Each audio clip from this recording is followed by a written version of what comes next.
This episode of the Council of the First Ones podcast was recorded on June 27th, 2021.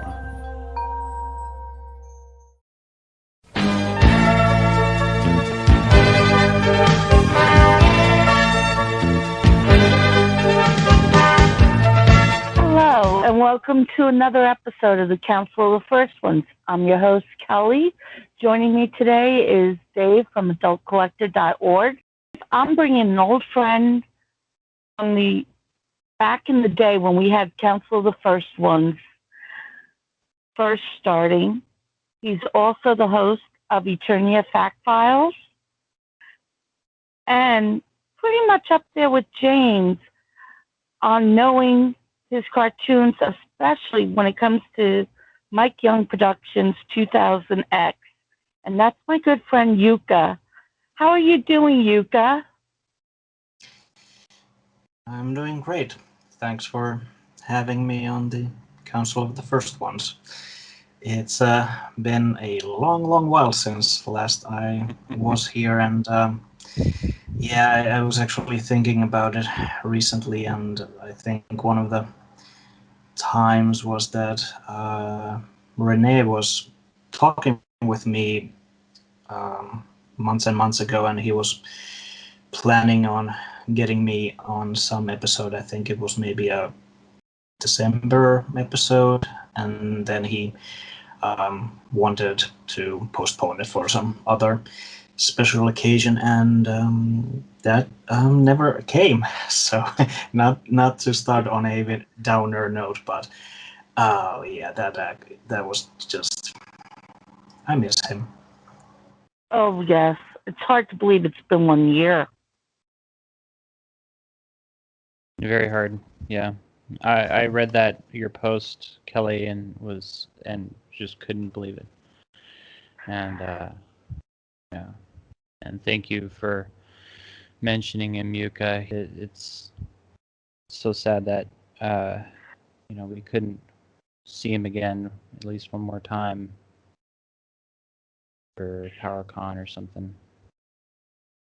Yeah, but he'll still be with us in spirit. Yeah. Jukka, you've been quite busy lately. I saw that you're working with James on the faking filmation because you're listed there. You probably worked on the character guide. So what have you been up to? Well, from the recent official ones, it was the follow-up to the Dark Horses character guide and World Compendium is the supplemental volume that you could get through PowerCon and Big Bad Toy Store. Not sure if it's currently sold out. It was just recently at least over 90% sold, that Pixel Dan mentioned on Twitter, and people have been getting their pre-orders from both sites, so it's a great feeling that people have been getting their copies of that book. And the other one that is the European board game from Archon Studio, where they have the crowdfunding starts in July next month, and I've been writing lore and character text for that, and even got to on some of the current add-ons like the She-Ra on Swiftwind. That text is mine, and I helped edit the Hordak one. And from the officials to the unofficial, I have my own 2002 cartoon guide coming this summer, fall, however you want to say it. It's currently in the proofing stage, but pre-orders will begin at end of June, early July. Yeah, Oh, I'm looking forward to it.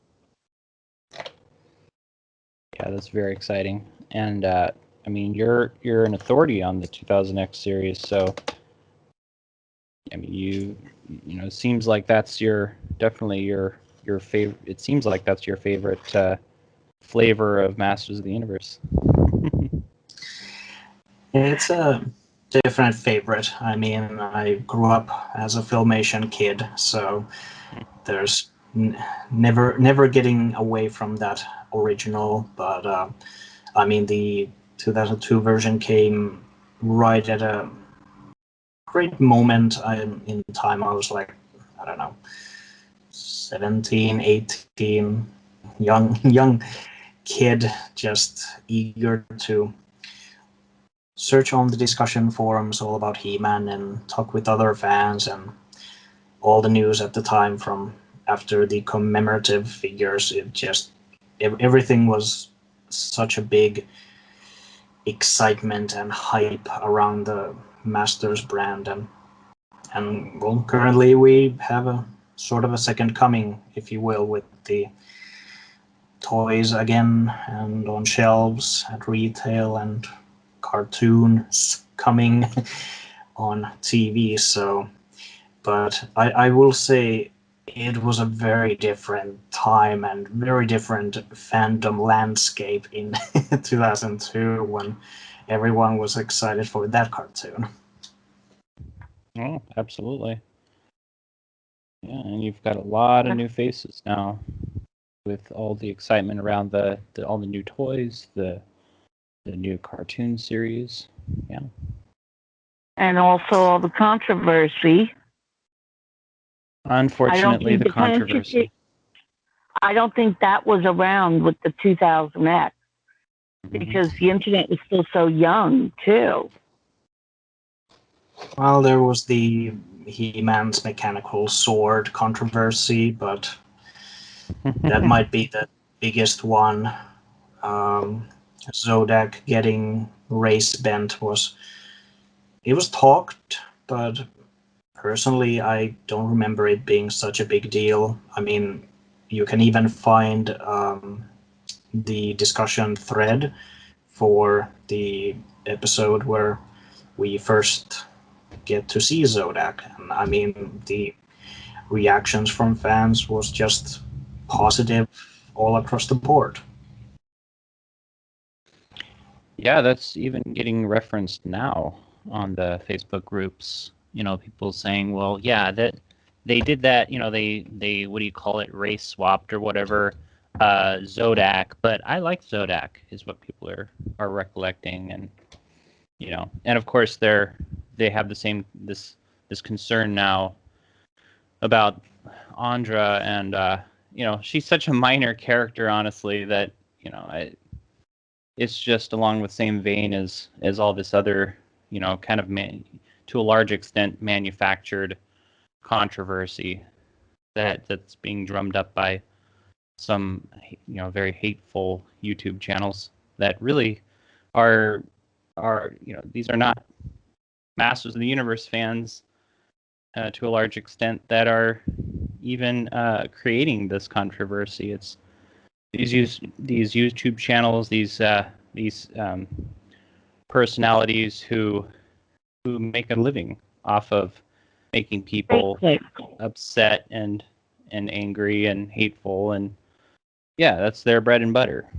And so it's unfortunate that because of the, you know, the big names surrounding this series like Kevin Smith and all the celebrities voicing the characters, you know, they're taking aim at this series saying, aha, that's something else we can, you know, we can get clicks from and subscribers and make money off of. Yeah, and that's a sad thing. Yeah. Because that's not what the community's been about. Right. It's one of the reasons when new fans started joining in and discovering He-Man with the Masters of the Universe Origin toys, and that I wanted to create the Eternia Fact Files videos. Just I knew there would be people with some questions about the characters or the lore, as it were, and wanted to help address them and give citations and sources and get like never before seen images or just creator quotes. Like Corn Boy helped me on one video, and been very fortunate to get some people help on the narration, because it's time consuming to edit all the material, so having narration done by some other fan will always speed up the process in my case. Well, I'm really enjoying those Eternia fact files and your other very well done videos on your Toon Yuka YouTube channel. And it really shows people that you have a real passion for wanting to share knowledge. You're very, very knowledgeable, about the brand and about the lore, and you're wanting to share that with people, and it's very cool to see that. Thanks. I'll get you on some other video at some point. Oh, yeah, that's right. Yes, you were on one. Yeah. Thank you for including me in that. That was fun to be a part of the video series, and it's really exciting to see so many well-known people in the MOTU community, take part in that, and it's always a great thrill to see fan participation in any Masters of the Universe project, especially the official ones. And I'm really happy that you're part of the Fields of Eternia board game that's coming out, and that you... Yeah, I had no clue on that one. There are those times when, in this case, I mean, the game is based on the classics lore, so I got to revisit every bio and write it up, and the references that they had in the mini comics and apps and just everything, and it's one of those meticulous things where I enjoy listing all the possible names and such, because they obviously had to get some legal approval, and there's always the case of how do you pronounce certain names, and so it's but they are a very passionate bunch. They have awesome card art, and they have some add-ons still coming, so be on the lookout for those next to the actual game.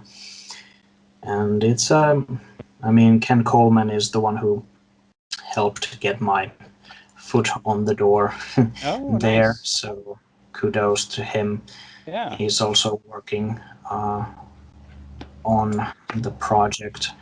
Not sure exactly what all that entitles on his part, but he's been very busy, and he just got even married, so congratulations to him once more. Absolutely. And rounding back from that, Ken is the one who did the cover art for my unofficial guide to 2002 cartoon book, the front and back. Oh, that's well, I exciting. can't wait to see that. Yeah. Yeah, it's I really like it. He managed to listen to all my nitpicky requests about the cover, and I also had some discussions with James Eatock, obviously, because I'm sort of following in his footsteps, but he was even very gracious to say that, hey, you can do that, use my guide as a sort of a reference if you are doing this unofficial. So it'll be text only book, so I won't get in any legal trouble. And the cover has a silhouetted character, so it's not brand character, so the little workarounds. Yeah. And the back cover, which I haven't shown yet on public, it has a bit of a nod to the beginning movie. So Beginning movie, hopefully a nod to the opening sequence to the animated series? not the opening, but more from the end of the episode. Oh, okay. Oh, It's been quite the journey writing it. Bet. This has been basically since the start of this year. I Oh, really? thought about that it's a perfect time to make it because I had the other projects also coming into fruition, if you will, this year. So I thought that I would just add one more project to the mix. So if there are people interested in the 2002 series, and currently I've actually seen a whole bunch of people make even YouTube videos about like in the vein of this not appreciated series, you should take a new look at it, or this forgotten gem, and it's exactly what I was sort of expecting, that people would rediscover it. And this book is a good companion for anyone looking to go over all the episodes once more. Nice. Yeah, I cannot wait to add it to my collection and dig into it. me too. And you guys actually got a glimpse of my small graphics, which will be used to advertise it. I think I'm gonna. They should be going up either today or by tomorrow. So. Oh, really? Oh, nice. Had this been a video podcast, you could have shown it on screen right now. Oh, I'll be showing it off. Oh, trust There's us. gonna We'll be a pushing it banner all over. Yeah.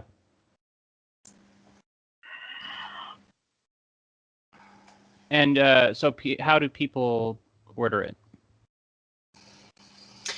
Currently, it will be on a website. The address I have is 2002 in numbers, MOTU, cartoonguide.com.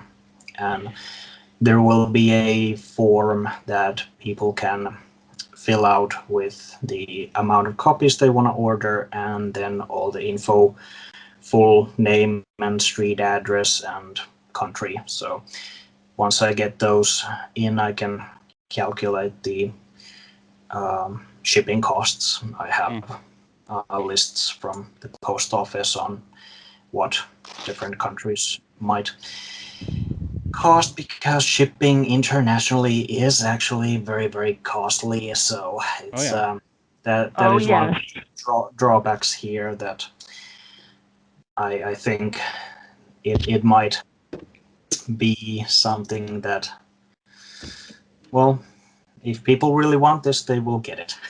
But well, I know at least with the U.S. there's media mail. So if what you're mailing is a book, then it's a cheaper rate. So something to look into. I don't know what your options are, but because this isn't.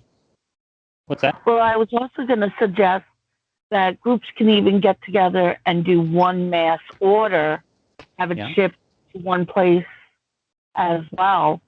True. And maybe save on the shipping. Yeah. But it would be nice if that was something. There's always ways to work around things. Yeah. It would be nice if it was something you could just go to PowerCon and buy on a table or something. But because it's an unofficial project, you're not restricted to selling it to any particular country, right? No restrictions. I'm doing it all on my own for that part, getting the books and shipping and labeling and sending them out. So, though I do have a German convention that has shown interest in getting a convention exclusive version for their event. So that is something that is currently in the works. Hopefully it'll go well. There's still a couple things in the air for this project, but I also want to give a shout out to actually my proofreader Wacko from Wacko's unofficial The Classics book. Oh, nice. He has been very helpful at this later stage, and because English is not my first language, Sure. but it's looking pretty awesome. There's a whole bunch of trivia, at least over 300, and I have also in the categories altered / deleted scenes, which is ranking up around 480 plus. There's going to be reviews on all the episodes and even the special, The World of He-Man, which will be included, and also quotes, just like in James's book, and some other fun little sections on what people might be interested. I hope how many times did they twirl a weapon is one section. How many times He-Man basically destroys a gem or a crystal, or just how many times does the Man-at-Arms yell battle positions. So Nice. Yeah, Sounds definitely unique things to the 2000X line. yeah.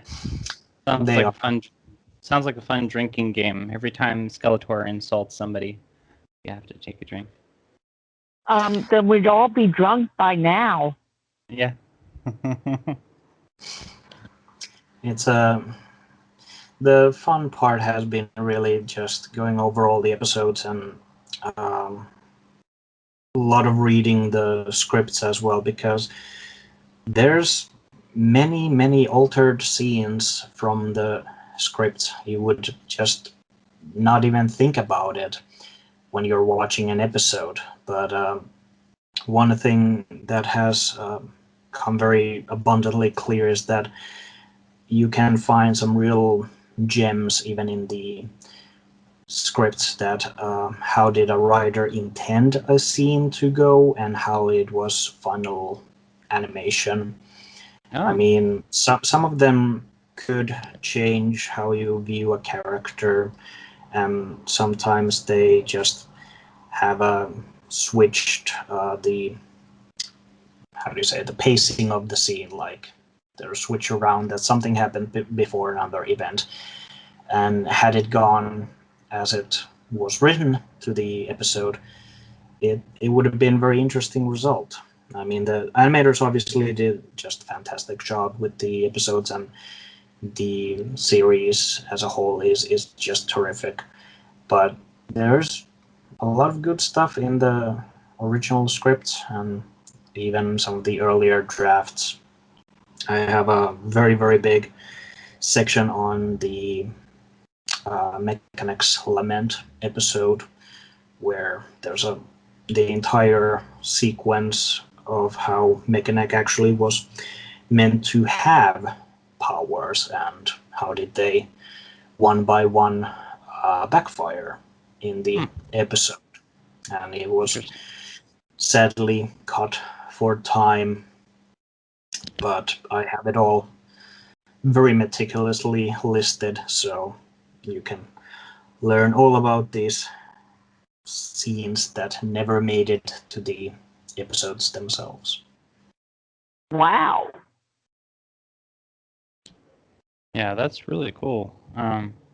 Yeah, I didn't even think Mechanic had any powers, and to find out that they cut it, it's like, okay, what else did they cut? Well, they even, had the episode, what was it, Mechanic's Lament, where they kind of poke fun at the fact that his ability isn't super useful. Man-at-Arms is able to whip up something that can replace him pretty easily. Yep.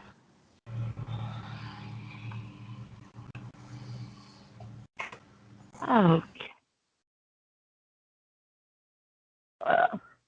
Sorry, I'm still brain dead from school. So in the compendium supplement that you worked on, was the 2000X series primarily what you focused on in your work there? There it was actually 2 audio tapes from Finnish production, The Kidnapping of Tila, and then a New Adventures one that was released in UK. Oh, So okay. those were totally new sections that did not get into the original character guide, but they were very cool to get in with supplemental, and it's another point on having something Finnish in the books, so that's always a fun feeling. Speaking of Finnish, my understanding is you actually had a chance to do a little bit of voice acting work for the series. Yeah, the 2002 Finnish dubbing. I was a very, very young kid who went into the dubbing studio at the time, and I got to be the voice of Captain Miro, of all things. That is so cool. Yeah, that is.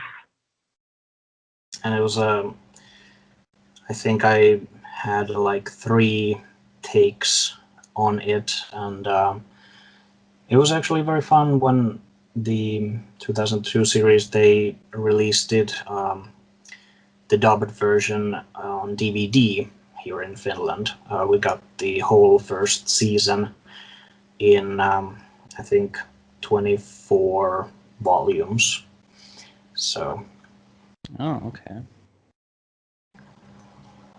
It was great to have a copy before even the American DVDs were released in 2008. Oh, that is very cool. So you received a copy of like the Finnish version, or was it that is it that it's the American version, but it has different languages you could select? Is it that sort of thing? I had to go buy my own copy. It's the way they do it in these Scandinavic countries is that usually there's maybe on a children's DVD for animated shows, they might have like Finnish, Swedish, and Norwegian, and Danish, depending on the production values. In the He-Man 2002, they only had the Finnish audio on them, and they were the 4:3 ratio. So it wasn't the widescreen that later got on the BCI DVDs. Okay. And it's great to see that you're in so many of these projects. like you contributed to the MOTU Mundo magazines, a couple of them. Those have been really fun. The Mundo people have been very gracious on. I did an interview on issue 2, and currently there's a latest issue coming out where I wrote an article about the 2002 cartoon, the Stone Marker, that is near Castle Grayskull, and its origins, because I got to interview the original background painter Bill Perkins.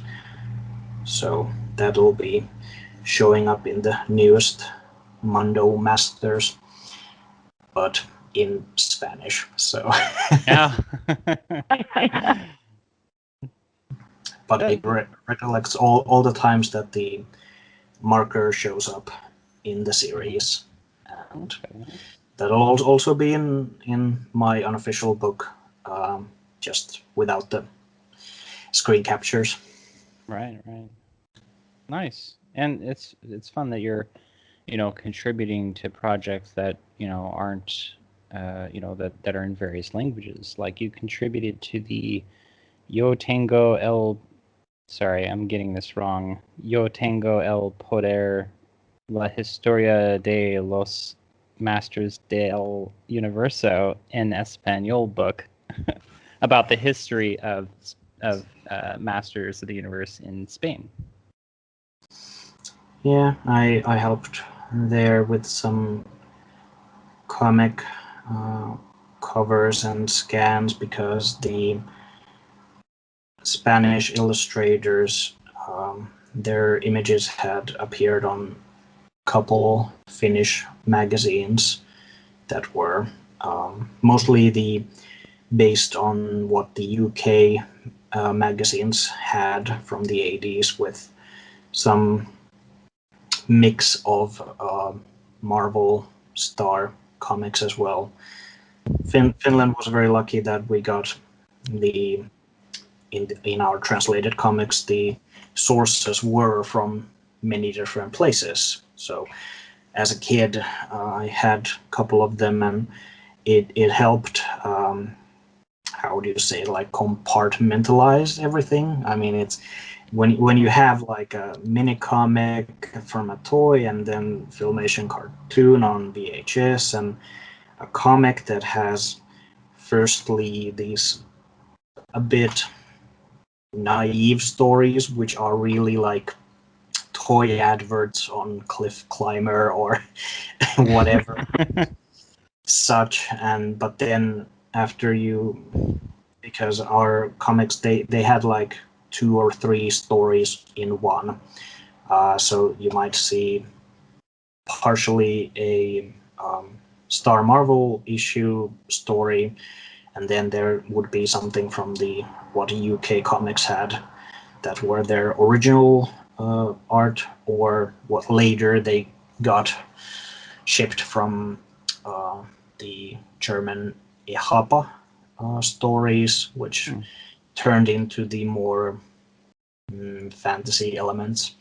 So the art styles would vary a lot, but also there were clear differences in how the canon, if you will, of Masters was handled. So as a kid, I immediately was already just compartmentalizing these things, that okay, these are not meant to be the one and the same, and there's like no single canon, if you will, like maybe Star Wars has, like the main first 3 films, and then you have added to it, or in recent years removed from the EU stuff. So Masters never had that chance because of, well, Mattel's licensing and how they used it for all the books and comics in the 80s. But it all, I feel, helped pave way on what ended up with the Dark Horse books, for instance, on working in the character guide, which was a real high point for me. Even though I did like working with the mini comic collection as well, that was a whole lot of fun writing that trivia up and do all the research. That's probably my favorite book of all time, just being able to have all the mini comics in one book. Don't have to go hunting for them on eBay. Yes. The one thing you need to hunt is the 7th edition of the mini comic collection. That one will have added info on the comic writers that Lee Nordling provided, and they also included some of my updated trivia as well as corrected trivia. I'm not sure if all the Amazon listings have by now updated that they will only have the most recent version. But you can there are differences in the book if you flip them side by side. I'm still waiting on my copy though, so I can't say which is the easiest place to notice. But well, actually, the Trapjaw, when he first appeared in the Wave 2 minicomics, there they did correct the trivia that yes, he's yellow skinned in his first appearance. It's not green skinned. So that is an easy thing to notice. Nice. I wanted to ask, what was it? What was it like working, contributing to the Power of Grayskull documentary? There I had a lot of discussions with actually Rob McCallum, and because he had not seen some of the 2002 trailers or the newsreel and these clips that we actually got back in the day. And I'm not sure if some of them are online still, but I had mentioned him that these are something that would be awesome to share, and I helped provide clips on those and just some info on the 2002 series. I don't think they ever used the clips, but they did have a bit more info on the 2002 portion, so I'd like to think I was helpful. Of course. Well, I did see that you're listed on the next project with Rob with the faking filmation too. Oh yeah, I was one of the colorists on the James's faking filmation.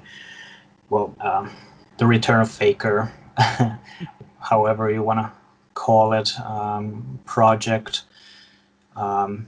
Andrew Kramer is the main colorist. He handled the lion's share of it all, and because I've known James for 2 decades now, he knew that I was a big Filmation fan, and he asked if I'd like to help on the project, and I did. I colored animation sequences for it, and now for the faking filmation documentary, I'll be among one of the interviewed folk, so that'll be interesting when that comes. They currently have concluded their Kickstarter, and the secondary, was it Indigo, where they have open the time frame that you can still support the project and get a DVD or Blu-ray copy of it. Right. Yeah, they've got that other option. Yeah.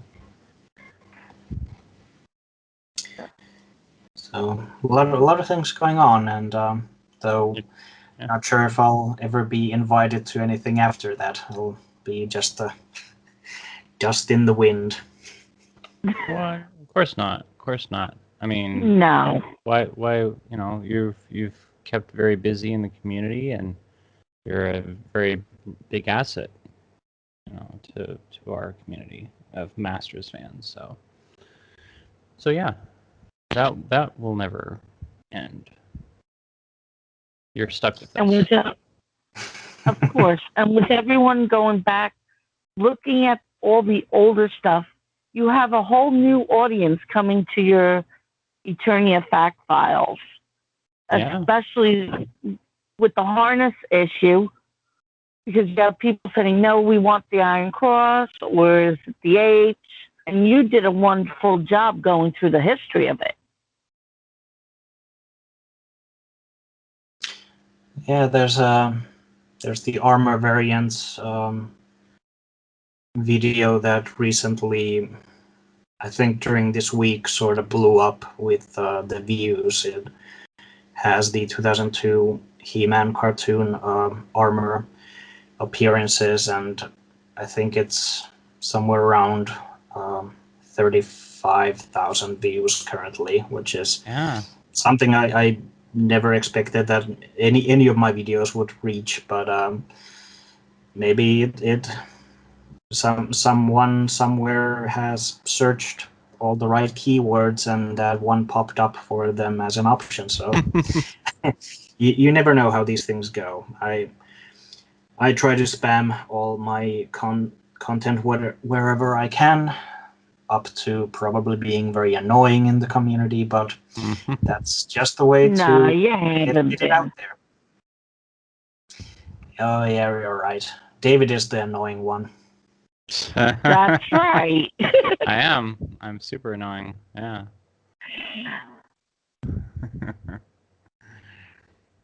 So, do you have any future plans once your book is out there, the unofficial guide?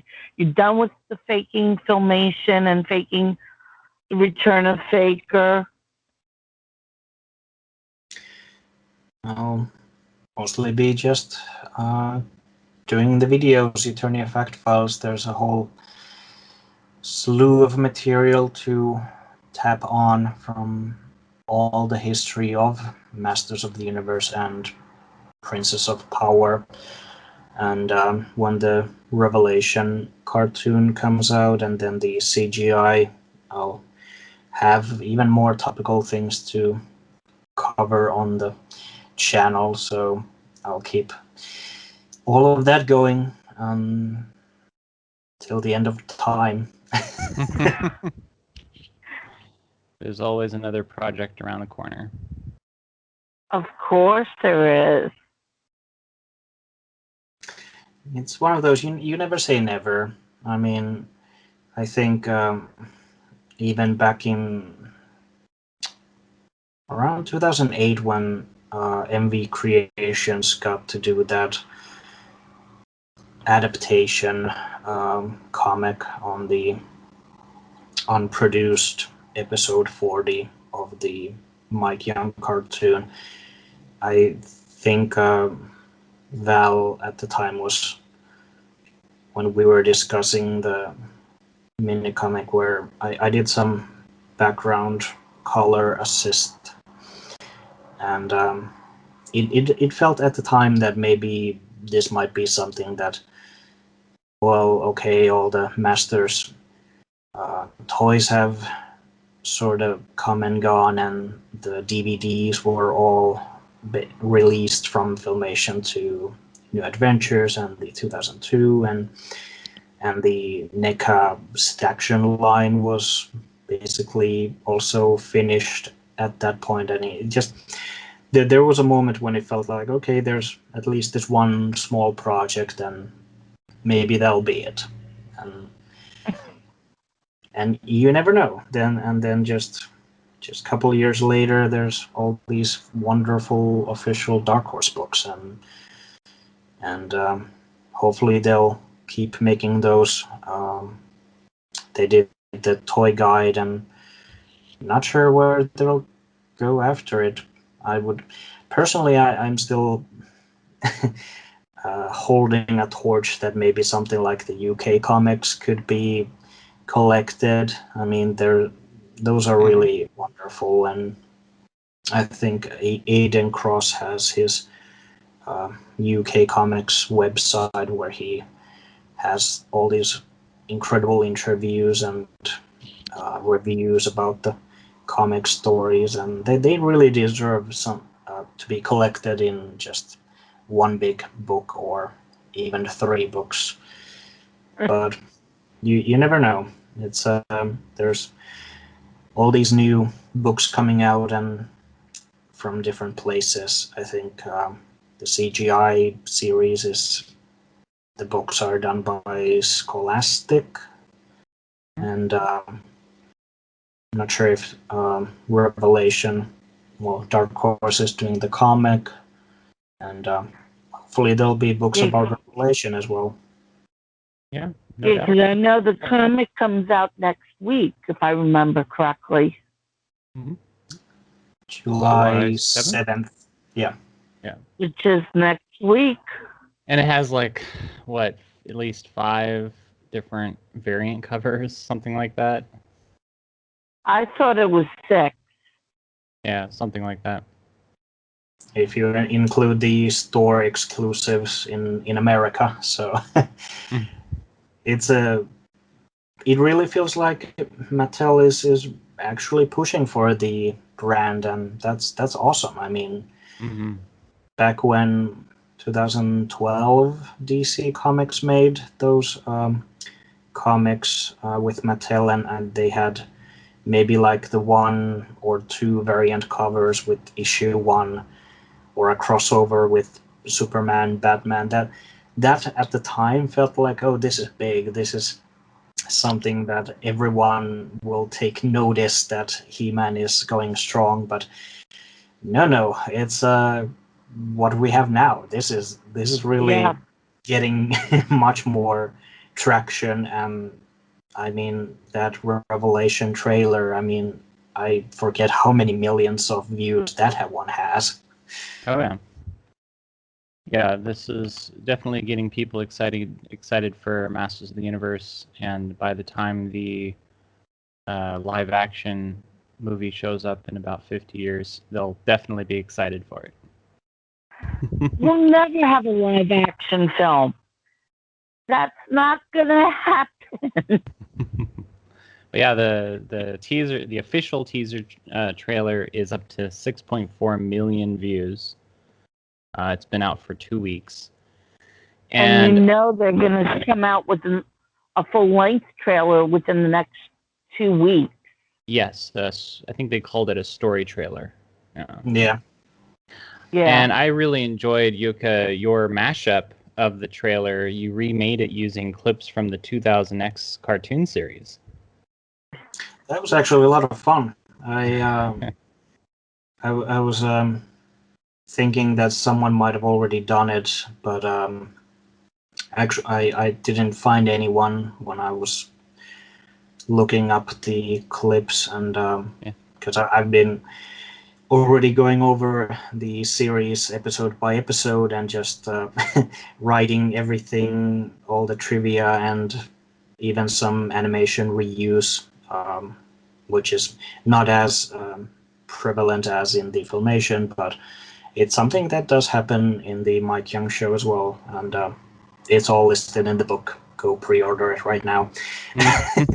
But yeah, I had already looked at the scenes so many times over, and so it was actually easy to think up the ones that might work for the trailer mashup, and right.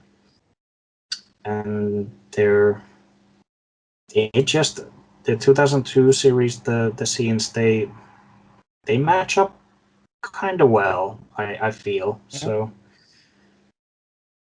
it's I mean, because the Revelation, they don't really have the Filmation likeness right. So I mean, even someone like Trapjaw has very large arm attachment, and people already have made the comparisons of how some of the influence from 2000X is showing in there. So making a trailer was very much a no-brainer.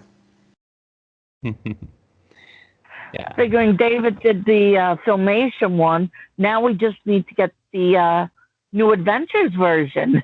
That would be very interesting. I'll be happy to let somebody else do that one.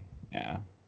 I was actually I was thinking about doing the mashup, and I really wanted to do Filmation, but I thought, the scenes really would work better with the 2000X series. So, but I don't know. I actually got really sick, and I ended up doing the Filmation one after Yuka's. Yeah. But no, Yuka's turned out brilliant, and yeah, I can't wait to see the story trailer to see what else they've got in store for us. Well, no, I just want my hands on the book. I want that 2000X book right now. It'll take some time. The pre-orders I will have probably for a month open, so people will have time, and I can actually crunch the numbers on.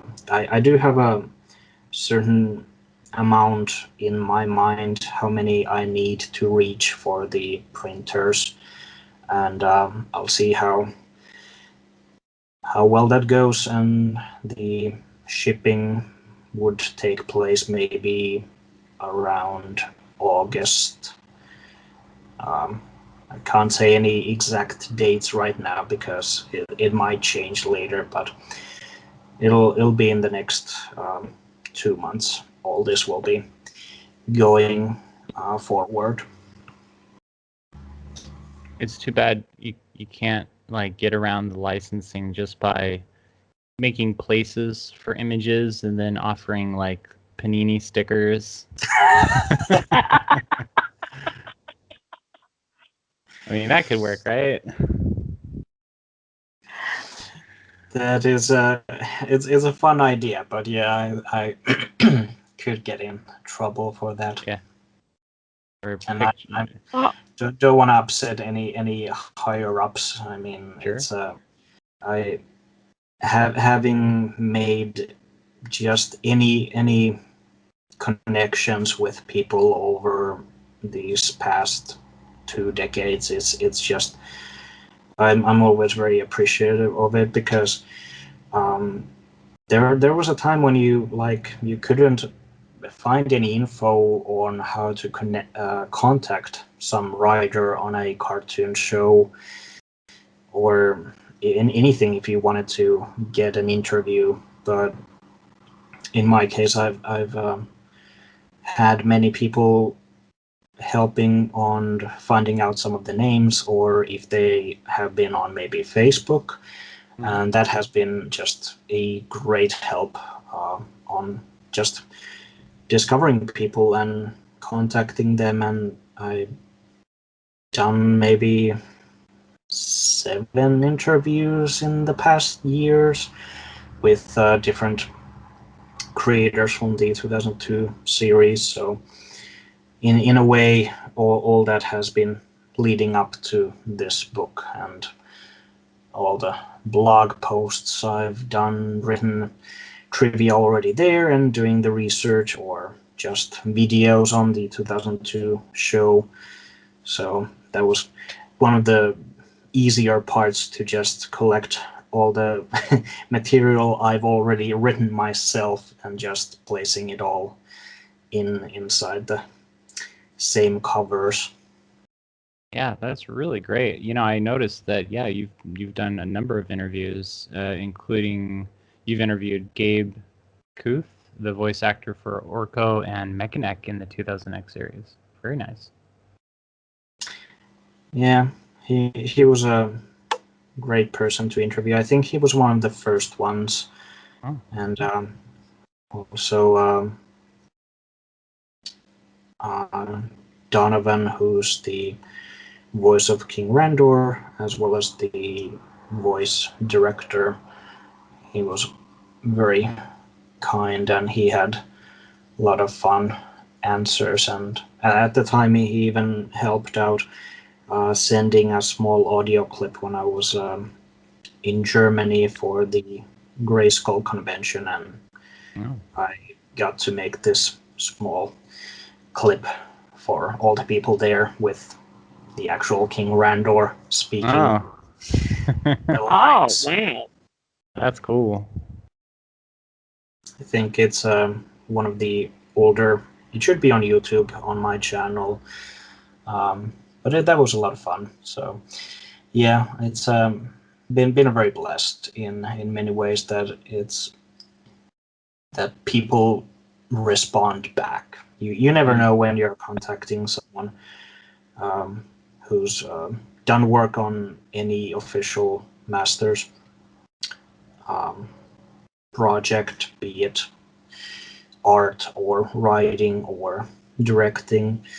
Sometimes they might not respond back, and it's a shame. And there's also the time issue, if you will, that when you're interviewing people, that if they remember what was it like to work on a show, it's especially for people who worked on the 80s version, they might be harder on the memory to recollect on any smaller details. And Right. and for some people, it was just a job that they did, and then they moved on. So Yeah, good point. Yep. because from the fan perspective, you're always obviously curious and just eager to know that, oh, you had this one scene that you wrote, and this character made a face to the other character. What was the deeper meaning behind that? Like, and they're like, I just needed the characters to go from place A to place B. And that was it. So That's pretty great. Yeah, that's sometimes that's the case. But yeah, it's too bad there couldn't be like a full-on, like documentary specific to the 2000X toy line and cartoon series. I think that'd be a lot of fun. Did you collect the toys? we got them in Finland as well, and I collected the main characters that I preferred. Not all the figures, but some of my favorite ones. And in Europe, we got some of the later Snake Men themed figures, like the Snake Armor He-Man, that I'm not sure if it got all that wide release in the States. I still have mine, and it includes the sword with the opening part to reveal that green ammunition. Mm-hmm.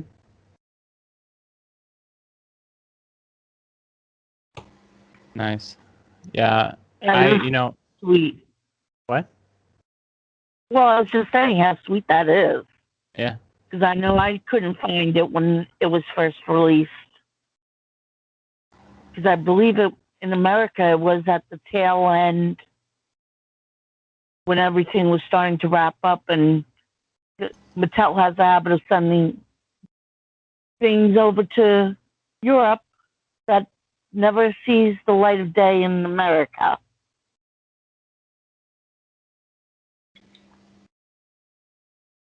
Well, and vice versa. Of course, we all know how hard it is historically to find Masters of the Universe toys overseas. Thankfully, that has changed to a large extent with the Masters of the Universe Origins line and Masterverse toy line. No, it's now reversed, where we're having the harder time and the rest of the world can find it easily. Oh, yeah, maybe. I mean, there's a lot of factors, maybe bigger demand here, there's, it's all distribution.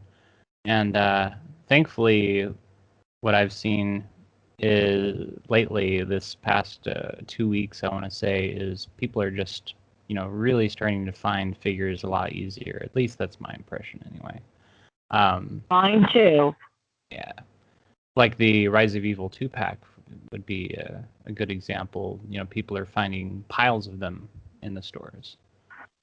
Well, I was able to walk into Target today and get my Skelegod and the Rise of Evil 2-pack in one shot. Perfect. Yeah, And I that's think one of the good examples how Mattel is also embracing some of the 2002 elements, if you will. Mm-hmm. Definitely. Yeah, I'm looking forward to your thoughts in your YouTube video and Facebook postings about the Revelation series moving forward, to get your impressions on it. First, I had the breakdown on the teaser trailer, and when the story trailer comes out, I'll probably make one of those as well. It's nice. One of the great experiences in modern era, if you will, is having HD quality on all these videos, because back in the day when we got the first trailer for the 2002 series, that was on I want to say, real media format, and it was very small in screen size and the megabytes, so you could hardly even make out some of the details in the scenes because of the video compression, which I think was He-Man.org. They got a VHS tape of it and then digitized it for the site. So if one day we could get a full HD version of that, that'd be great. Yeah. Yeah, it's like you said, it's so nice that now we have HD quality, screenshots and videos we can play around with. So much simpler these days. We can all discover that how Whiplash appears for like a second and a half in the teaser. Yeah. Well, and it's funny how you keep discovering new things, right? Like, I rewatched the official Revelation trailer just this morning, and I noticed that you get a very up close look at what the hover robot's going to look like. But yeah, it's fun to just keep rewatching it and discovering new things. Yeah, there's even a flicker on the eyes on the robot, so that's kind of cool. Yeah. I would like to thank Jukka for joining us today. It is so nice to have you back on the council, and we look forward to having you again.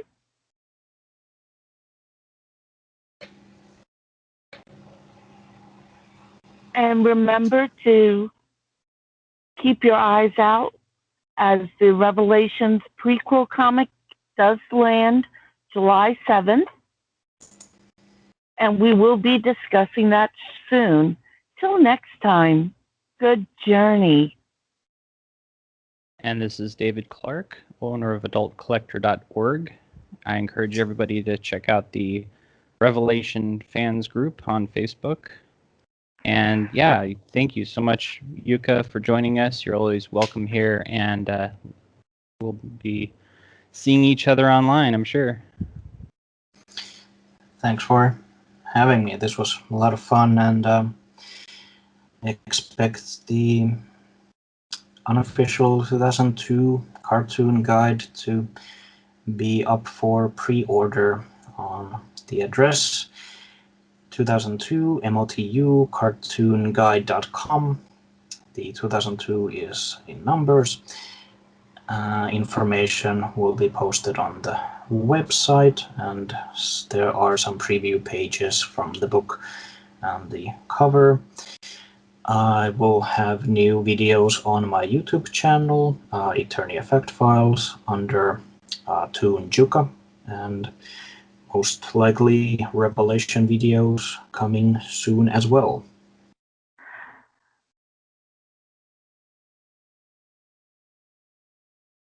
Yeah, cannot wait to get our hands on it, and we'll be sure to include all the necessary details in the video's description.